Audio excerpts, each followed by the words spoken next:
자, 그 본인이 써놓으셨죠? 10개 이하로 못 푸신 분. 못 푼 문제가 10개 이하입니다. 못 푼 문제가 10개 이하입니다. 오히려 여러분들이 기존에 풀었던 방식을 그냥 순서대로 풀었었는데 얘를 먼저 풀고 나니까 조금 더 빨라진 거죠. 30분에 10개 이하로 남겼다는 거는 굉장히 큰 성과거든요. 여러분들한테도. 이 방법을 선생님이 쓰는 이유가 뭐냐면 이게 그냥 뭐 어디서 갑자기 뚝 떨어진 게 아니라 오랜 기간 동안의 좀 경험을 통해서 애들을 좀 실험을 해봤어요. 실험을 해봤더니 아시다시피 아까 전에 얘기를 했던 것처럼 한 문제에 5분 이상씩 이렇게 공을 들이게 되면은 시간이 결국엔 모자랄 수밖에 없거든요. 근데 이렇게 하고 나니까 굉장히 피드백을 많이 받았어요. 이렇게 하고 나서 학생들한테 제가 처음으로 시간 안에 모의고사를 다 풀어봤어요 라는 피드백도 많이 받았고요. 그리고 기존에 원래도 시간 안에 풀었는데 뭐 한 5분 정도 남기고 풀었었다 하는 친구들도 오히려 시간이 더 남다 보니 조금 어떤 시간이 생겨요? 검토를 해볼 시간이 조금 더 생기죠. 그래서 여러분들 사실 빨리 풀어냈다고 쳐도 여러분들이 진짜로 답을 알고 정확하게 이건 무조건 답이야 하고 정확하게 확신을 가지고 넘어가는 문제가 생각보다 많지 않죠. 문제가 어려우면 어려울수록 그지? 그런 문제들에 있어서 조금 더 시간을 투자할 시간이 생겼다라는 얘기를 되게 많이 들었습니다. 그래서 그 이후로 선생님이 이 방법을 좀 고수하고 있고요. 이 방법을 쓰고 난 다음부터 학생들이 실질적으로 문제가 다 풀리다 보니 자신감도 조금 더 늘어나게 되고 그 다음부터 성적이 좋아지는 효과도 거둘 수가 있어서 선생님이 가르치는 학생들에 한해서만큼은 이 방법을 조금 먼저 가르쳐 드리고 있고요. 여기다가 한 가지 더 요까지는 선생님이 처음부터 너희들한테 기대를 안 했기 때문에 여기까지 하면 과부하가 처음엔 오거든요. 여기다가 하나 더 하실 게 뭐냐면 모르는 문제라고 한다는 기준은 뭐냐면 여러분들이 1분을 가지고 내가 이 지문이 감당 가능한가를 스스로 판단을 하시는 게 좋을 것 같아요. 여기 그 뒤에 좀 안 보이니까 그 책상을 옆으로 조금 옮길까요? 책상을 좀 옆으로 1분 안에 내가 이 문제를 감당 가능한가를 판단을 하시고 좀 버거운 것 같다 싶으면 그냥 별표 치고 넘어가세요. 그냥 별표 치고 넘어가세요. 이것도 기술이에요. 그리고 난 다음에요. 여러분들이 1번, 2번, 얘가 3번이 되겠죠. 3번까지 다 풀고 난 다음에 그 다음 하실 일이 뭐냐면 그 다음 뭐 해야 돼? 마킹부터 하셔야 돼요. 마킹부터 하세요. 마킹을 하고 난 다음에 마킹할 때 만약에 그럼 내가 별표 친 문제는 어떻게 합니까? 어떻게 해요? 마킹할 때 플러스 펜으로 하시면 되겠죠. 그지? 플러스 펜으로 거기 답안지 OMR 카드에다가도 똑같이 별표 쳐놓으시면 돼요. 플러스 펜에 인식이 돼? 안 돼? 안 돼요. 그걸로 낙서해도 상관없어. 그지? 그래서 답안지 OMR에다가도 똑같이 별표를 쳐놓으시면 돼. 알겠지? 그리고 난 다음에 모르는 문제 별표 쳤던 걸 다시 돌아가가지고 다시 한번 풀어보시는 거야. 왜 그러냐면 여러분들이 모의고사 풀 때 특히 여기 연습인데도 처음에 딱 갑자기 30분 주고 풀려고 하니까 좀 긴장됐죠. 살짝이라도 긴장됐죠. 그치? 근데 모의고사 풀 때 학교에서 모의고사라고 딱 해가지고 9시부터 시작해서 거의 한 5시 이렇게 끝나죠. 제2외국어 이렇게까지 보게 되면은 그날도 긴장되는데 수능날은 얼마나 긴장될까? 여러분들이 상상하는 것 이상으로 긴장이 돼요. 그러니까 예를 들어서 내가 평소에 뭐 평균적으로 영어가 한 93점 나왔다 치면은 여기서 플러스 마이너스 플러스 마이너스 한 5 정도는 생각하셔야 되거든요. 그러면 등급이 왔다 갔다 할 수 있는 점수예요. 사실 맞잖아요. 진짜 많이 긴장돼요. 이게 내가 아무리 평소에 긴장을 잘 안 한다고 해도 이게 거의 뭐 내 인생을 결정하는 시험이나 마찬가지잖아. 그지? 그러면 그날 당일날 가서는 긴장이 될 수밖에 없어요. 막 아는 문제도 틀리게 되는 게 수능이라는 시험인데 그때 여러분들이 이런 것들이 어느 정도 습관이 되어 있으면 조금이나마 낫다라는 거예요. 조금이나. 근데 그 조금이 여러분들의 학교 등급을 결정을 하게 돼요. 알겠죠? 그래서 요거는 한번 앞으로 몇 번씩 더 설명을 드릴 건데 요거는 좀 지켜주셨으면 좋겠는 부분 중에 하나. 알겠지? 자, 그러면 이제 본격적으로 수업에 한번 들어가 볼 건데, 뭐 이런 것까지 가르쳐줘요 하는 것까지 일단 처음에는 가르쳐 드릴 겁니다. 처음이니까.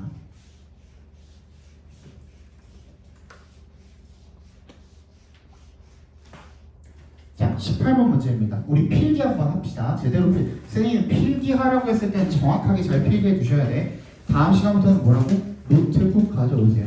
알겠죠? 노트에다가 필기해 주시는 게 진짜 좋아요. 나중에 여러분들이 어차피 그 책 다시 안 보잖아. 그지? 여러분들이 시험장 들어가기 전에 필기해 둔 거를 좀 정갈하게 잘 필기를 해 두시고 그거를 다시 한번 읽어보시는 게 수업 때 이런 내용을 들었었지. 선생님이 실제로 썼던 방법이거든요. 이런 내용을 수업 때 들었었지. 이런 거 주의해야 된다 그랬지. 이런 단어. 선생님이 앞으로 단어들도 조금 몇 가지 짚어드릴 단어들이 있는데 이런 단어들 이런 걸 좀 유의했어야 했지. 그지? 그런 것들을 같이 적어놓고 나중에 정리되어 있는 정리본을 한번 읽어보시는 게 훨씬 좋잖아요. 그러다가 생각이 안 나면 그 지문으로 찾아가기에도 편하잖아. 그럼 어떻게 적으면 돼요? 수능 완성 실전 모의고사 1번이라고 적어두시면 되겠죠. 노트에다가는. 그지? 그리고 몇 번 문제였는지, 몇 번 문제에 대한 해설이었는지, 그지? 그런 것들 같이 적어두시면 좋을 것 같습니다. 자, 이제 진짜로 들어갈게요. 여기가 내 강의실이 아니라서 동선도 지금 좀 꼬이고 그런데 좀 양해 좀 부탁할게요. 첫날이니까. 다음 시간은 어디로 오라고? 5층? 이 강의실, 그치? 이 강의실. 이따가 숙제도 적어드릴게요. 자, 18번입니다. 18번은 뭐죠?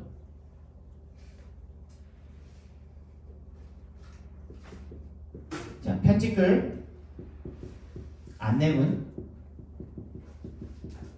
또 경고장, 이런 종류의 글입니다. 편집글, 안내문, 경고장 잘 적어주세요. 얘의 특징이 뭐죠? 편지에는 항상 뭐가 있습니까? 편지를 쓴 뭐라 그러지? 여러분 전화 통화할 때 뭐가 있다고 그러죠? 두 글자? 전화를 건 목적을 뭐라 그래요? 용건이라고 그러죠? 그치? 용건이라고 그래요. 그러니까 용건이 항상 있다는 겁니다. 이 용건이라는 거는 그러면 우리가 기존에 읽던 글들에서는 뭐라고 부르는 거예요? 두 글자? 지읒으로 시작하는 주제예요. 주제. 그게 주제예요. 주제가 진짜 중요하죠. 그지? 근데 일단 이 수능 같은 경우에는 문제들이 어느 정도 정형화가 되어 있습니다. 맞지? 정형화가 되어 있어요. 이 정형화된 18번 문제 같은 경우에는 어느 정도 이 글의 짜임새가 다 정해져 있다라는 거야. 그래서 초반부에는 뭐가 나오냐면요.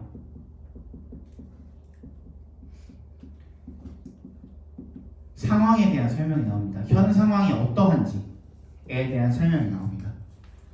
그리고 나서 굉장히 쉬워요. 굉장히 쉬운데 두 번째 뭐가 나오냐면 편지를 쓴, 안내문을 쓴, 경고장을 쓴 용건, 즉 주제가 나오는데 그 용건이라는 게 용건을 어떻게 표현해요? 굉장히 직접적으로 표현합니다.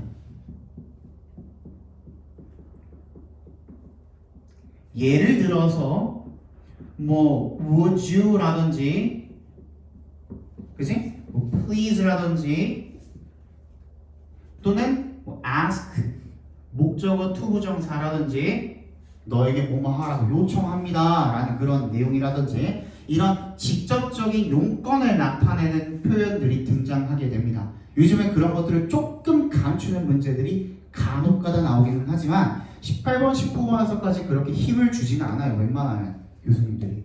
왜? 야 수학 1번에서부터 어려우면 그 문제를 풀 맛이 나겠습니까? 거기서 당황해가지고 그 다음에 애들 시험 망치는 경우가 다반사잖아. 그지? 마찬가지야. 영어에서도 그래서 18번 문제 같은 경우에는 조금 주는 문제라고 보시면 돼요.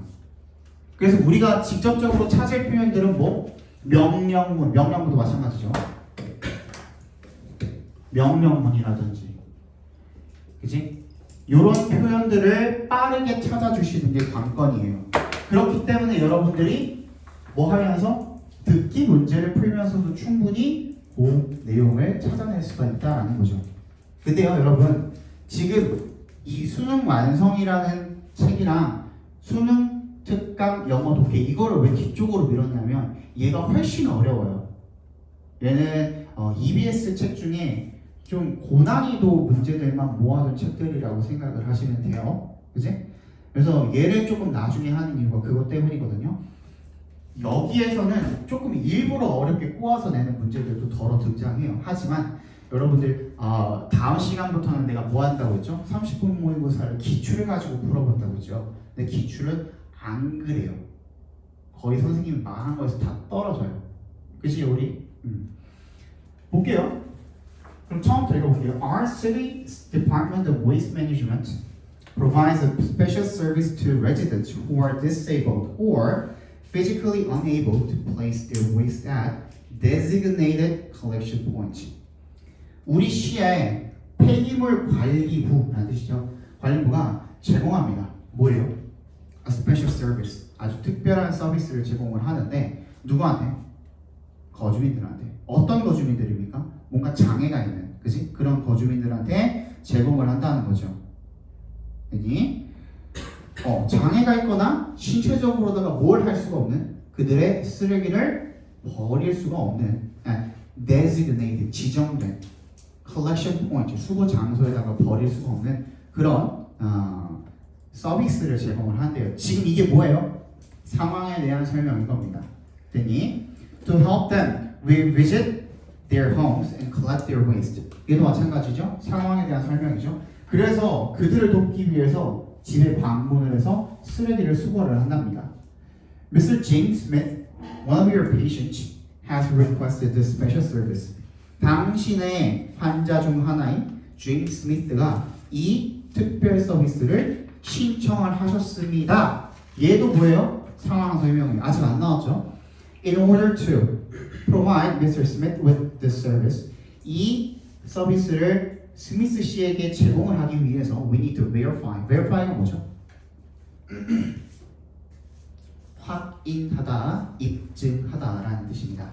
확인하다, 입증하다. 뭐를 확인해야 됩니까? 대처를요. His mobility is medically impaired. mobility가 뭐죠? 모바일 생각하시면 돼요. 모바일 뭐야? 모바일 폰. 네, 하도 스마트폰 하니까 이제 모바일 폰이라는 말 뭔지 모르겠죠. 그지? 모바일이 뭐예요? 이동 가능한 이란 뜻이잖아요. 그지? 그러면 모빌리티는 뭐예요? 이동 가능성이죠. 이 사람이 신체적으로 움직일 수 있는 사람인지 아닌지 그 이동 가능성이 medically 의료상으로 impaired 뭐예요? 손상시키다잖아요. 그 사람의 이동 가능성이 손상이 되었는지 즉 그가 이동적으로다가 장애가 있는지 없는지 이거를 확인해야 된다는 거예요. 여기까지가 상황 설명이죠. 따라서 그래서 어쩌라고 이제 나오죠. With his consent 동의라는 뜻이죠. 그의 동의를 받아서 we would like to 나오죠. 그지? We would like to request 요청하고 싶습니다. 뭐 대절을요. 여기부터 이제 형광펜 쭉 칠해주시면 되겠죠. 직접적인 뭐가 나온다? 요구사항, 요건이 나온다라는 겁니다. That you provide medical documentation of Mr. Smith's physical impairment. impairment가 그럼 뭐가 돼요? 장애가 되겠죠. 장애. 신체적 장애에 대한 medical documentation은 뭐예요? 증빙 서류 같은 것들이 되겠죠. 서류. 그래서 의료 증빙 서류 같은 것들을 제공을 해주시기를 요청합니다 라는 뜻이 되겠네요. 그러면 우리 바로 어디로 가보면 돼? 선택지로 가보면 되겠죠. 정답 몇 번입니까? 그래서 4번입니다. 됐니? 자, 선생님이 구구절절 설명을 했지만 여러분들이 실질적으로 실제로 시험 시간에 이거를 읽고 푼다고 쳤을 때 1분 이상 안 걸려요. 조금 더 숙달이 되면 30초 안에도 풀 수 있어요. 왜? 앞에 계속 상황 설명이라는 걸 알았잖아. 그지? 그러면은 선생님은 첫 문장부터 지금 핵심 문장이 나올 때까지 쭉 읽었지만 대충 읽다가 to help them 같은 거는 한번 집중을 해봐야겠죠. 그지? 돕기 위해 그럼 어떻게 해야 되는 데가 나오는가? 그지? 그리고 나서도 직접적으로 하는 말은 안 나왔어. 그지? 그럼 직접적으로 하는 말이 어디서 나오는가? therefore 이런 거 연결사는 한번 집중해 줄만 하잖아요. 그지? 거기 보고 나서 그 다음에 뭐가 나왔어? request란 말 나왔고 would like to란 말도 나왔으니까 요 부분이 나와 있겠구나. 항상 그 부분을 빨리 찾아가지고 문제를 찍어주시면 되겠죠. 그지? 그래서 정답은 4번이다. 다음 시간에 여러분들이 30분 모의고사를 풀 때 18번 문제는 최대한 30초 안에 1분 안에 해결해 보려고 한번 노력을 한번 해보세요. 알겠습니까? 그 다음에 19번입니다. 얘도 필기한 번 제대로 해보시고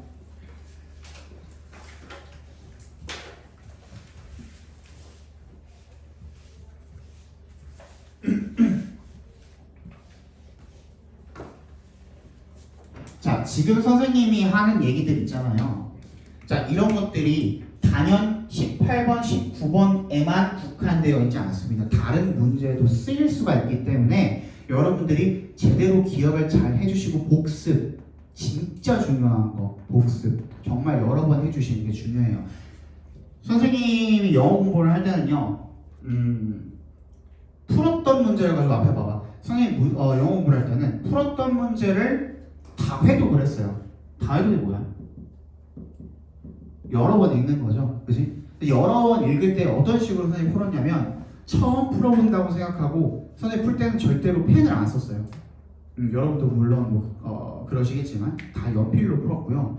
연필로 풀고 난 다음에 풀기 전에 선생님 웬만하면 제본을 다 떠났어요. 제본 다 떠놓고 연필로 푼 다음에 그 다음번에 풀어볼 때는 지우개 그걸 싹 다 지우고서 다시 풀어봤어요. 그런 식으로 풀었었어요. 근데 이게 시간 낭비인 것 같잖아요. 안 그래요. 왜 그러냐면 이 지문을 읽을 때 여러분들이 나는 다 해석을 다 해봤다고 생각을 해. 근데 며칠 지나서 한 일주일, 2주일 지나서 똑같은 지문을 다시 보잖아요. 18번, 19번은 안 그럴 수도 있지. 쉬우니까. 그치? 근데 빈칸 문제라든지 순서 문제라든지 이런 것들은요. 다시 읽어보면 새로워. 뭔가 처음 보는 문제 같아. 그치? 답은 기억날 수도 있어. 근데 내용이 기억이 안 나. 왜? 답은 너무 좀 특이하게 좀 독특한 그런 선지가 답일 수도 있잖아요. 그건 기억이 날 수도 있어. 근데 내용 기억이 안 나. 그럼 여러분들이 해석했던 거는 다 이미 날아가요. 휘발한 거거든요. 그래서 여러 번 복습을 하는 게 굉장히 중요해요. 앞으로 선생님이랑 공부할 때도 일주일에 한 번이잖아. 그지? 일주일에 한 번이니까 다른 학원 이제 다른 과목 같은 것들 공부하고 나서 최소한 영어를 숙제하는 시간 외에 한 2시간에서 3시간 정도는 한번 시간을 빼서 한번 해봤던 걸 있잖아요. 읽었던 거 그걸 다시 한번 읽어보는 시간을 가져보세요. 그러면 진짜로 영어가 빨리 늘어요.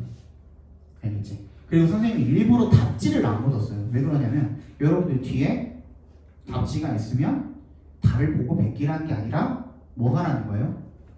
해석을 보라고. 해석을. 그지? 해석을 보면서 해석하는 연습을 하시고요. 그럼에도 불구하고 나는 영어가 이해가 안 가서 한글 해석을 봤는데 한글 해석을 봐도 이해가 안 가는 경우가 있죠. 그지? 그런 경우에는 선생님한테 도움을 요청을 하시면 선생님이 이거는 이런 뜻이야. 오늘 내가 카톡 그 방 판다 그랬죠. 그지? 선생님 카톡에 보낼 수 있죠. 거기다가 질문을 주시면 새벽이든 어차피 이제 곧 내신 기간이라서 잠을 잘 안 자거든요. 새벽에 연락을 주셔도 문자로 주시지 말고 웬만하면 카톡으로 주세요. 저는 그 투시폰 써가지고 카톡 못하는 데서 없죠? 그치? 카톡으로 좀 주세요. 문자는 잘 안 읽는데 카톡은 다 읽어보니까요. 꼭 그렇게 주시기 바랍니다. 그리고 19번 체크할게요. 얘는 뭐예요? 얘는 일화 사례 경험담입니다. 일화 사례 경험담입니다.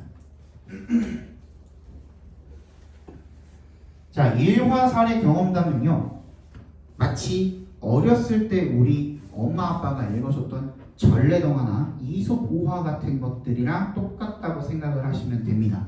뭐라고?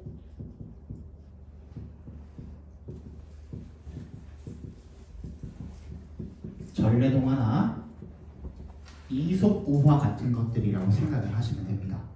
자, 이것들의 특징은 뭐냐면요, 항상 어디에? 그래 앞부분, 중간부분, 뒷부분, 어디에?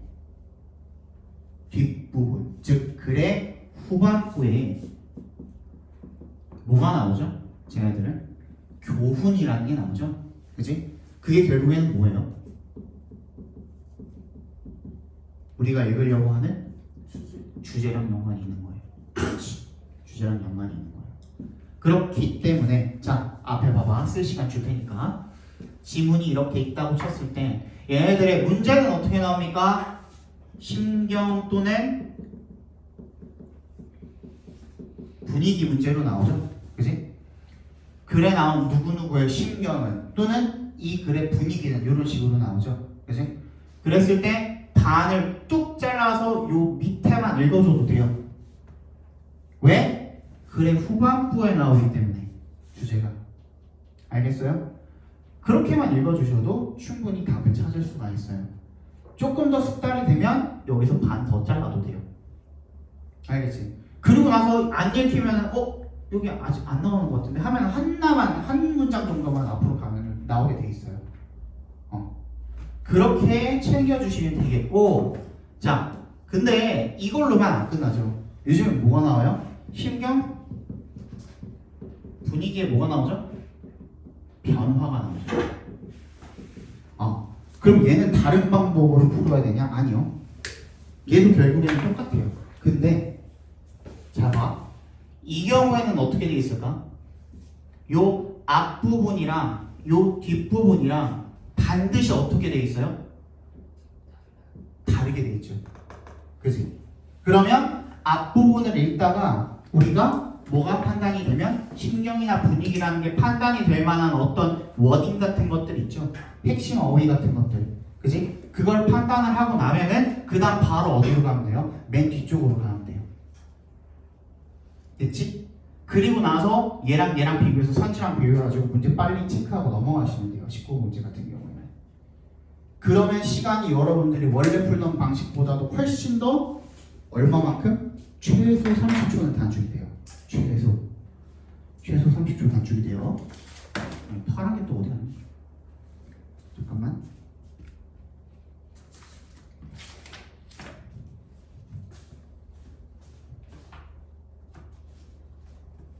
이따가 찾자. 그럼 이렇게 한번 풀어볼게요. 자, 19번.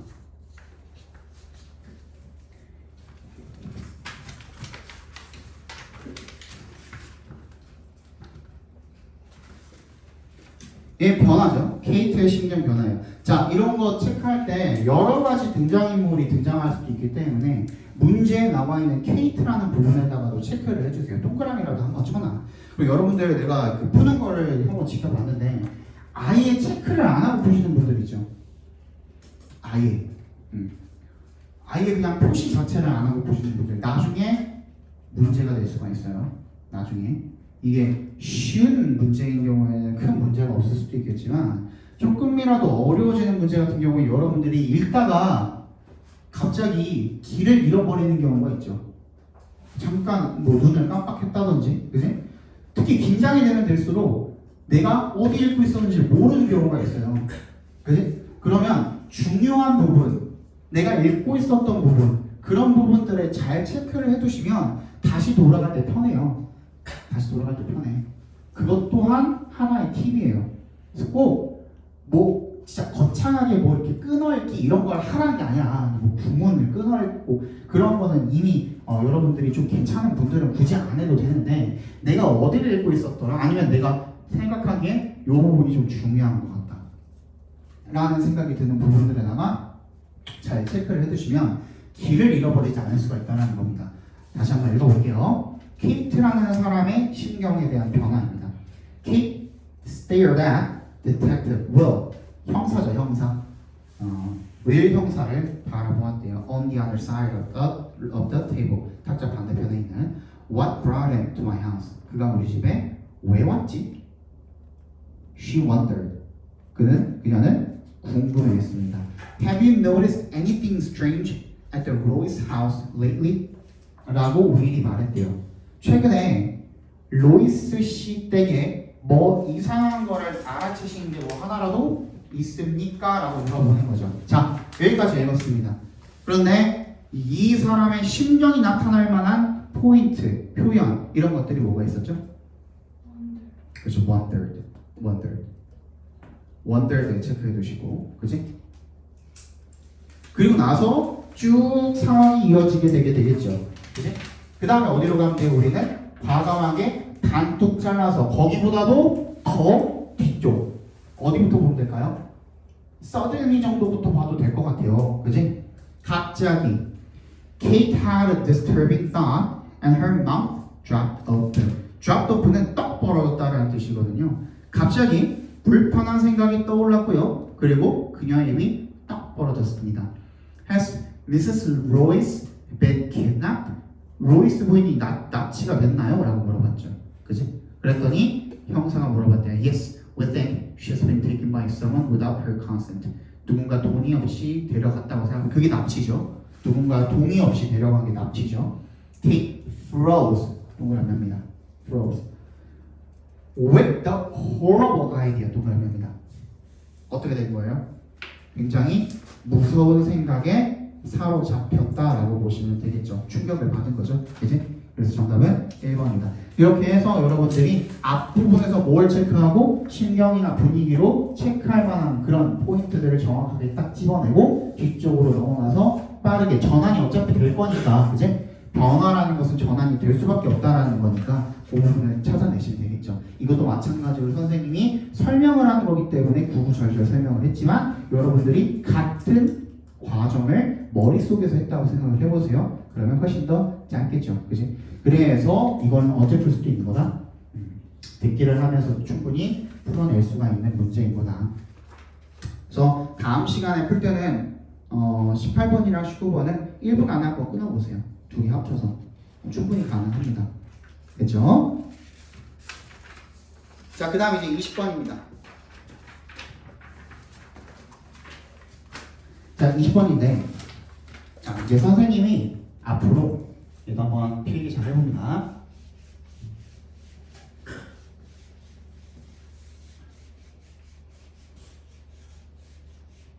지금 나와 있는 게 20번, 22번, 23번, 24번 전부 다 주장, 요지, 주제, 제목 이런 것들이잖아요. 근데 그런 거에 현혹되지 말고 전부 다 뭐 찾는 거냐면요, 주제 찾는 거예요. 그냥 주제 찾는 거예요. 그냥 주제 찾기라고 생각하시면 되고요. 거기다 플러스 31번부터 34번까지가 뭐죠? 빈칸이죠. 빈칸도 또한 주제 찾기예요. 빈칸은 반드시 주제와 어떤 식으로든 연관이 되어 있을 수밖에 없어요. 얘도 또한 주제 찾기입니다. 됐죠? 그 다음 뭐 빼먹었죠? 21번 빼먹었죠. 얘는 뭐예요? 함축 의미. 밑줄 친 부분의 함축 의미. 얘는요, 그 밑줄 친 부분의 진짜 함축 의미를 여러분들이 캐내려고 해봤자 이 문장의 단어들이 어렵다든지 단어가 별로 안 어려워도 해석이 잘 안 된다든지 해석이 됐는데도 무슨 소리인지 모르게 된 경우가 대다수라고요. 그지? 그래서 얘는 그냥 똑같이 빈칸으로 놓고 보시면 됩니다. 함축 의미도 빈칸이라고 생각하고 풀어주시면 되겠고, 얘가 빈칸이라는 거는 얘도 또한 뭐가 되는 거예요? 주제가 되는 거예요. 그 다음에 몇 번? 40번. 뭐죠? 요약이죠. 요약문. 얘도 못 찾는 거예요. 요약을 한다라는 것은 중요한 걸 요약하겠습니까? 아니면 변두리에 있는 것들을 요약하겠습니까? 당연히 중요한 걸 요약을 하겠죠. 중요한 게 두 글자로 주제죠. 그래서 얘도 주제 찾기예요. 그럼 몇 문제 벌써? 넷, 여덟, 아홉, 열. 여러분들이 10문제를 주제를 가지고 풀 수가 있습니다. 그래서 영어 수능에서만큼은 주제 찾기가 그렇게 중요하다라고 보시면 되겠죠.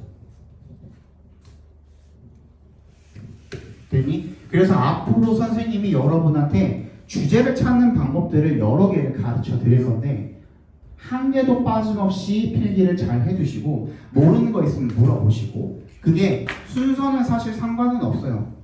어떻게 배우든 상관없어요. 그냥 나오는 대로 가르쳐 드릴 건데 분명히 한 번만 듣고 기억이 다음번에 나지는 않을 거예요.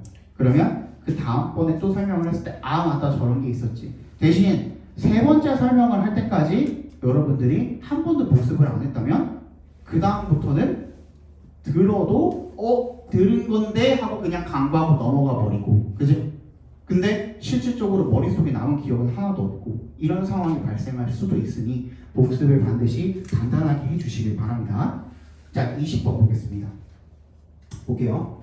Life may throw you a curveball at some point, making you see your artwork from a different perspective, and you may need to address this issue.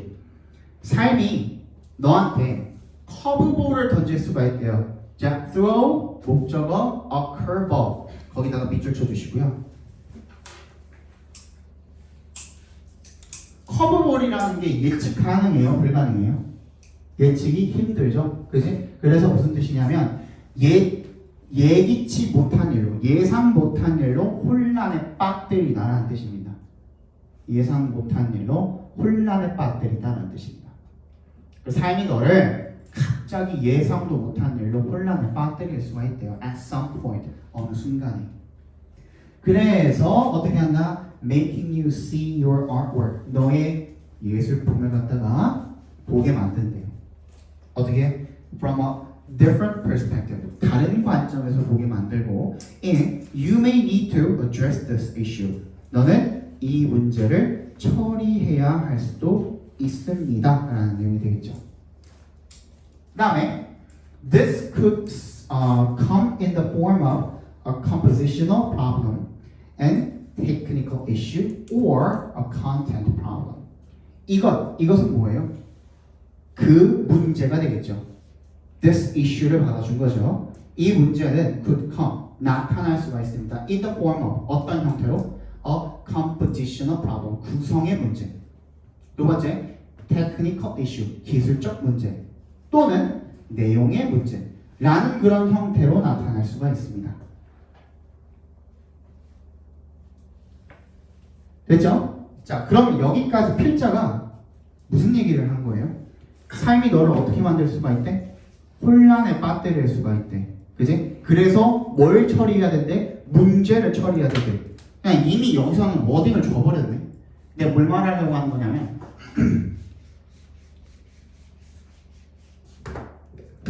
자, 잘 적어두세요, 이제. 자, 필자가 뭘 제기해요? 문제점이라는 걸 제기합니다.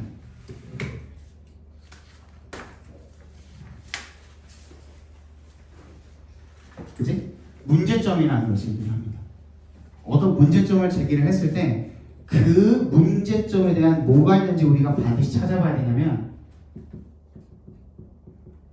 해결책을 제시했는지의 그 여부. 누가? 필자의. 그러니까 필자가 제시하는 해결책이 있는지 없는지를 반드시 찾아보시는 게 중요합니다. 다시 뭐라고? 문제점을 필자가 제기했을 때 그 필자가 제기하는 문제점에 대한 해결책이 있는지 없는지를 반드시 찾아보셔야 되고요. 첫 번째, 문제점만 제기했어요. 문제점만 제기했어. 그럼 뭐가 없다는 거야? 해결책이 없다는 거죠. 그치? 해결책이 없을 때는 문제점 자체가 주제가 되는 겁니다.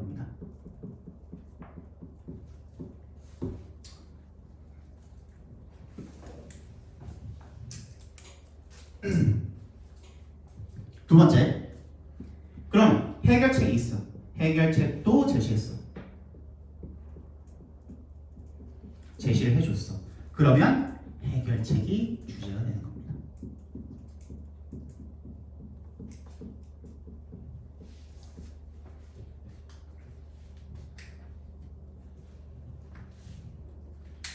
이거는요, 어떻게 선생님 그렇게 확신하실 수가 있습니까? 자, 언어라는 것은요, 아주 옛날부터 쓰였겠죠. 그지? 원시인들이 우가우가 하던 시절부터 그 우가우가조차도 그들의 언어를 쓸 거 아닙니까? 그지? 그리고 난 다음에 각 나라마다의 점점 사람들이 무슨 생활을 하면서 그룹 생활을 하면서 언어라는 게 발달하기 시작했을 거예요. 그지? 근데 그때는 스포큰 랭귀지였죠. 그지? 말로 하는 랭귀지였어. 그런다 뭐가 발달했죠? 글자가 발명이 되었어요. 글자가 발명이 된 다음부터 사람들은 뭘 쓰기 시작했죠? 글이라는 걸 쓰기 시작했어요. 그지? 근데 처음에는 자기가 쓴 글이 제대로 잘 쓰여진 글인지 아닌지 제대로 알 수가 있어요, 없어요? 힘들죠. 그지? 근데 뭐가 발명이 되고 난 다음에 책이라는 게 발명이 되고 난 다음에 나도 네 글을 읽어볼 수가 있고 너도 내 글을 읽어볼 수가 있는 그런 장이라는 게 마련이 되었죠. 그지? 그리고 나니까 나는 이런 식으로 글을 썼었는데 이 사람들은 이런 식으로 쓰네. 내가 좀 더 잘 썼네. 이건 이 사람들이 좀 더 잘 썼네. 하면서 어떻게 된 거예요? 글이라는 게 처음에는 굉장히 조잡했을 텐데 점점 그런 과정을 거쳐가면서 글이 점점 어떻게 되겠어? 정형화가 됐다라고 보시면 돼요. 알겠니?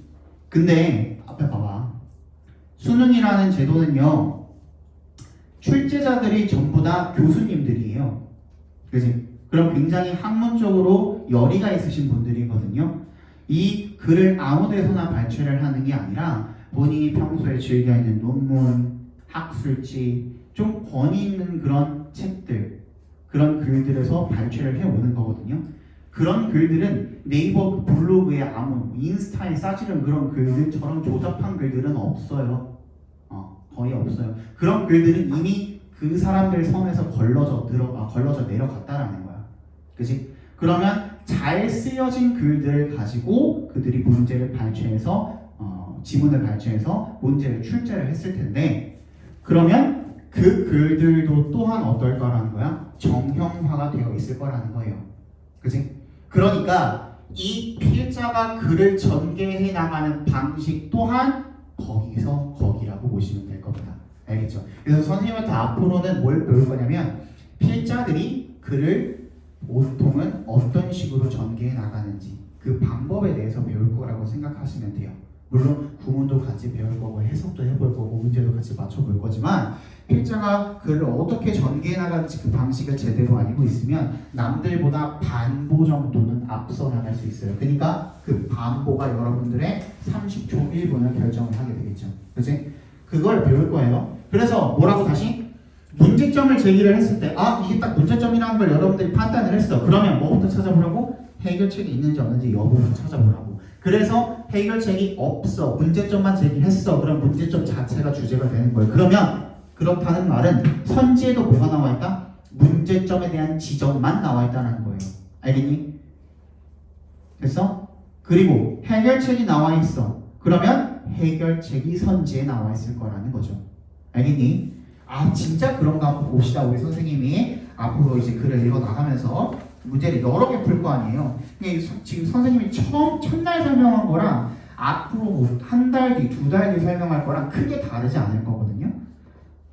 근데 그러면 한 달 뒤에 여러분들이 또 비슷한 지문을 보면서, 그치? 그때도 똑같이 적용이 되는지를 한번 살펴보면 좋겠죠. 어디까지 읽었니? 여기까지 읽었죠? content problem까지 읽었죠? 그 다음 what is pivotal? pivotal이 뭐죠? 중심적인 이라는 뜻이죠. 그래서 중심적인, 중심이 되는 것은 뭐냐면 is that you flow with, 너가 흘러가는 거야. whatever changes are being presented to you. 어떤 변화든 간에, 어떤 변화든 간에 그것을 따라서, 그것이 제시하는 대로, 너한테 제시하는 대로 흘러가는 거고, and move in a direction, 이런 방향으로 움직이는 거래. 어떤 방향? That feels right, 맞다라고 느껴지는 그런 방향으로 움직이는 거래. 뭐 한 채로 with your intuition in full operational mode. 자, 중요한 것은 이라고 나왔고 뭐예요? 제시해주고 있죠. 그럼 문제점을 헤쳐나갈 수 있는 방안, 즉 해결책을 제시해주고 있습니다. 거기다가 형광펜으로 쭉 칠해주시면 되겠죠. 다시 뭐라고? 한번 읽어볼게요. 어떤 변화든 간에 그것을 따라서 그것이 너한테 제시해주는 그런 대로 흘러가고 그리고 어떤 방향으로 맞다라고 느껴지는 그런 방향으로 움직이는 거야. With your intuition. 이거 with 분사 구문이죠. 그치? 요거 이따가 구문 시간에 한번 볼게요. 체크해 두시고 With your intuition in full operational mode. operation이 뭐예요? 운영적인이란 뜻이죠. 운영하는 이런 뜻이야. 그러니까 운영 모드에 있는 거야. 완전히 직관이 운영 모드에 있는 그런 상태로. 그러니까 너의 직관을 따라서 움직이라는 그런 얘기가 되겠죠. 그지? 직관이 뭐예요? 딱 봤을 때 느껴지는 그런 감각, 그게 직관이잖아요. 그지? 딱 봤을 때 느껴지는 거, 그 직관을 따라서 움직여라 라는 내용이 되겠죠. 우리 건방지지만 한번 선지로 빨리 한번 가볼까요? 다 안 읽었죠? 한 문장 남겨놨단 말이야. 몇 문장 남겨놨단 말이야. 자, 1번 예술 창작의 어려움은 처음 시작할 때의 열정을 되새겨서 극복해야 된다. 2번 예술 창작 과정에서 뭐? 난관을 만나면 아까 뭐라고 그랬지? 처음에 문제점 제기할 때 예기치 못한 난관에 봉착할 수도 있다는 얘기가 나왔었죠. 그럼 그 말조차도 중심 소재임에 분명하죠. 그치? 문제점이니까. 그럴 때 어떻게 해라? 직관에 따라서 움직여라. 정확하게 모든 키워드 다 들어가 있고 얘는 뭐죠? 해결책이 그대로 나와 있죠. 정답은 2번이라고 보시면 되겠죠. 그치? 지금 오늘 같은 경우에 선생님이 채점을 한 상태로 지금 보는 거잖아요. 그치? 다음 시간부터는 채점을 안 하는 상태로 수업을 할 거예요. 그러니까 다음 시간에 우리 실전 모의고사 2회를 풀어올 건데 내가 지금 이제 쉬는 시간 들어갈 거라서 이 얘기를 하는 거야. 다음 시간에 우리가 실전 모의고사 2회를 풀어올 건데 그거는 채점을 안 하는 상태로 우리가 수업을 해볼 거예요. 그래서 선생님의 해설을 들으면서 여러분들이 풀었던 거랑 머릿속으로 맞춰가면서 내가 생각했던 그 방향, 방식과 선생님이 설명하고 있는 그 방식과 어떤 식으로 다른지 그럼 내가 뭘 놓쳤는지 이런 것들도 머릿속에서 정리해 가면서 그럼 내가 풀었던 방식이 맞네? 그럼 답 이거 맞겠네? 그지? 그런 과정 또는 틀리네? 다르네? 그러면 이런 식으로 생각을 했어야 하는구나 라는 걸 여러분들이 그때그때 메모하면서 들을 수 있는 그런 시간을 가져볼 겁니다. 알겠죠? 그래서 다음 시간 숙제는 일단 실전 모의고사 2회를 풀어 오시는 게 숙제고요. 그 다음에 미리 주는 거야. 그 다음에 수능 완성.